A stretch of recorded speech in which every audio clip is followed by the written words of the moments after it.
વડોદરા શહેરમાં સ્માર્ટ સિટીના નામે અધિકારીઓ વાહવાઈ લૂંટી રહ્યા છે અને રાહદારીઓ અકસ્માતના ભોગ બની રહ્યા છે। ત્યારે વડોદરા શહેરના રાવપુરા કોઠી 4 રસ્તા પાસે ખાડાના કારણે વાહન ચાલક મહિલાને માથાના ભાગે ઈજા પહોંચી હતી। વડોદરા શહેર મ્યુનિસિપલ કમિશનરે થોડાક દિવસો પહેલા જાહેરાત કરી હતી કે વડોદરા શહેરના તમામ માર્ગો પર ખાડા પડેલા અને રિપેરિંગ કરવામાં આવશે, પરંતુ અધિકારીઓ મ્યુનિસિપલ કમિશનરનો આદેશ ઘોડીને પી ગયા હોય તેમ લાગી રહ્યું છે, કારણ કે વડોદરા શહેરના રાવપુરા વિસ્તારમાં આવેલા કોઠી 4 રસ્તા પાસે છેલ્લા ઘણા સમયથી પડેલા ખાડાના કારણે અનેક વાહન ચાલકો અકસ્માતનો ભોગ બન્યા છે। ત્યારે આજે એક સિનિયર સિટીઝન ત્યાંથી પસાર થયા હતા। દ્વિચક્રીય વાહન તેમનું ખાડામાં પડતા જ આ વૃદ્ધ મહિલા નીચે પટકાતા માથાના ભાગે ઈજા પહોંચી હતી અને તેમણે તંત્ર પર આકરા શબ્દોના પ્રહારો કર્યા હતા। મારું નામ રાજુ પટેલ છે।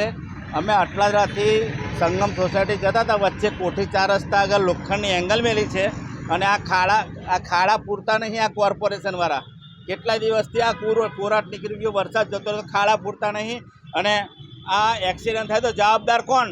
શું થયું? આ મારી વાઈફને માથામાં વાગ્યું છે। જો લોખંડની એંગલ, આ કોઠી 4 રસ્તા ખાડાને લીધે પડી ગયા અમે। આટલો બધો ભ્રષ્ટાચાર ચાલે, તમે ખાડા નહીં પૂરતા સિટીની અંદર।